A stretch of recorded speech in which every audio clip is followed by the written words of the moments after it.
What's up guys, and welcome to another video. Today I'm going to be going over the lore of the annoying dog. Who is he? What is he hiding from us? What is his secret? There are a few theories that some people have about the annoying dog, so I'm going to be going over existing theory about him, my own theory, and also some of the clues that I haven't been able to solve yet. So make sure to let me know in the comments down below what you think about the annoying dog from Undertale. So first I'm going to be going over the theory that he is actually the creator of the Undertale universe. And now this stems from the fact that he is the alter ego or representation of the game developer of Undertale, Toby Fox, within the game. And since Toby Fox is the maker of the game, and in one of the rooms that you can go to, you can see in the annoying dog's room, while he's sleeping on the floor, you can look at a computer, and it says he used bark to text in order to create a game. And now most people theorize that this is actually the game Undertale, but Undertale as a game can't exist within the universe of the game Undertale. It doesn't make any sense. Now what I think is that, and I'll go over this a little bit more, while sometimes the annoying dog exactly represents Toby Fox, and sometimes even conveys messages of Toby Fox or the game developer himself, sometimes he just represents that personality, and sometimes he has actually his own entire personality. And I'll go over this a little bit later and my reasons for this as well. So I think this is just a different game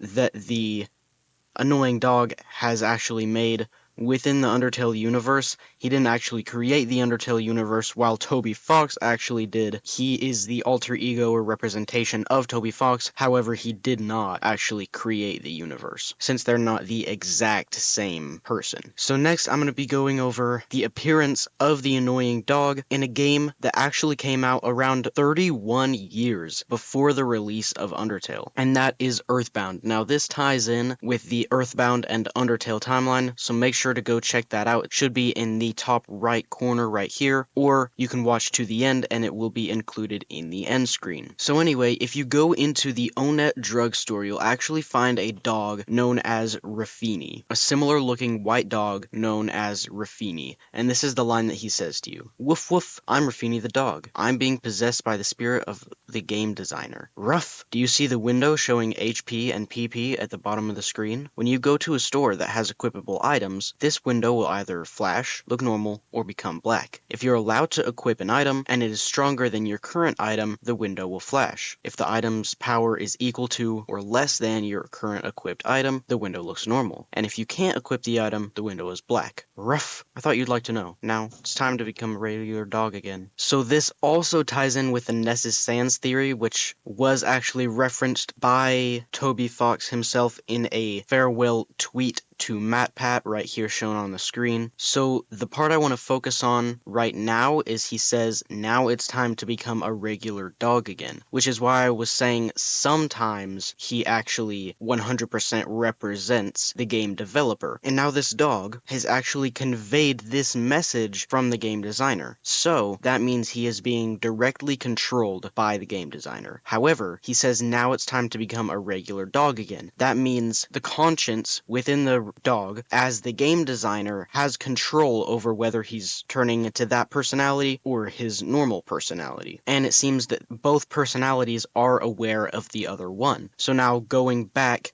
to the annoying dog, he sometimes reflects exactly Toby Fox himself, and sometimes just reflects the personality of Toby Fox. And now what I think is over time, since according to the Nessus Sans theory, the game Undertale takes place a way long time in the future of the past game Earthbound, after a long amount of time, this personality of the game developer has began to affect the other personality. So his normal, just dog life has began to reflect the personality of the game designer, while still not exactly being controlled by the game designer or the game developer. And now the thing is, Toby Fox never actually designed or developed the game Earthbound. Earthbound was actually designed by Shigesato Itoi, who is the one actually controlling Ruffini the dog. So does that mean, since Ruffini is being controlled by Shigesato Itoi, and the annoying dog is being controlled by Toby Fox, are they actually not the the same dog. I think that this dog doesn't exactly correspond to being controlled by one exact person, since the game designer of Earthbound added him into the game, and since the game designer of Undertale, Toby Fox, added him into the game, they each have control over him, but only when he is actually in the game that they designed. So this is actually the real name of the annoying dog from Undertale. His origins are actually from Earthbound, and he's known as Ruffini the dog,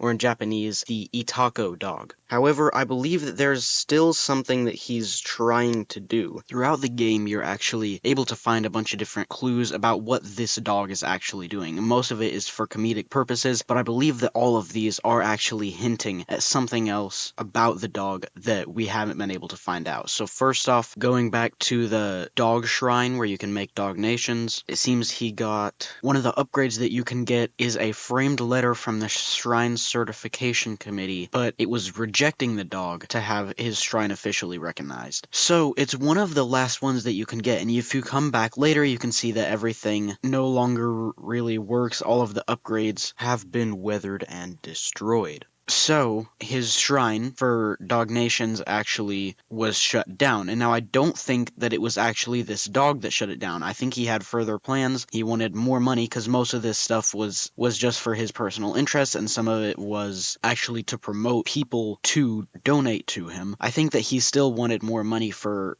something else, and I'll get to that in a minute. But I think this was by the Shrine Certification Committee, and they actually shut down his shrine. It also says that the door is locked with a mysterious seal, and it has that in yellow, and then we're able to see him come in with a giant bulldozer and bring everything away. So we know he has access to this equipment, which is what he used a lot of the money for, likely. And then he replaced the whole donation shrine with something new, but once he goes through everything with the bulldozer, the passage that was locked with the mysterious seal is actually covered by part of the dog casino, so you're never actually able to go back there and see what he's hiding behind there. But then if we look at a few of these things, if you look at the CD, it's for a game CD, which I believe is the game that he created with Bark to Text earlier in the game. We're able to see some of the rope, and we're also able to see that in the annoying dog's room, and also a little bit later we can see him hanging from one of these ropes. But the most interesting one was the blueprints. It said it was just a white piece of paper with blue paw prints on it, and then it said, could this be a clue? But then it's just discarded as something useless. I think that this actually is a clue, and he's trying to hint at something, but also later you can see that there's red X's on the blueprints after it was shut down. It says it's hard to tell whether it means rejection or treasure, which means this could possibly be a map, but I thought previously that he's planning to build something. He got all this rope, he got these blueprints, and he got this bulldozer, and he's been getting this funding in order to do so, but his personal interests all got in the way, and he ended up deciding to buy other things with the money that he got,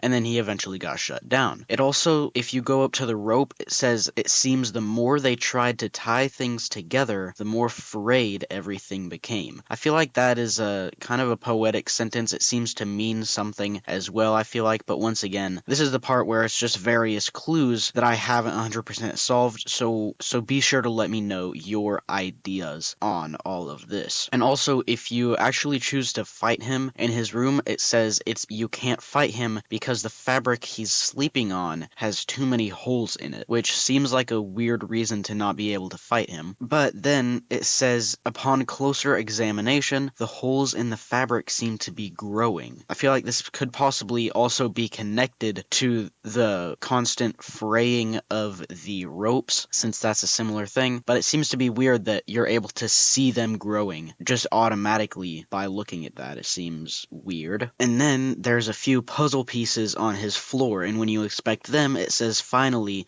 the pieces of the puzzle are coming together, the jigsaw puzzle. So this once again hints that there are actually clues, there is actually lore to the annoying dog. So then after he removes the dog shrine, it's replaced by the dog casino, where you can unlock even more things, and you can get the commentary of Chris Sands and Mad Mew Mew on every single upgrade that you can get in that area. so each of these have all of their own bits of lore on the annoying dog as well, but I'm not going to go over all of this in this video. So once again, any more clues that you find, make sure to let me know in the comments down below, and a few secrets that we may be able to solve. I'll probably make a part 2 on this if we're able to find anything else, and about some of the comments that I might get about what you guys think. So that concludes today's video. If you did enjoy today's video, make sure to drop a like down below and subscribe with the notifications bell on so that you can be notified of all my future videos as soon as they come out. And with all that said, I'll see you guys in the next one.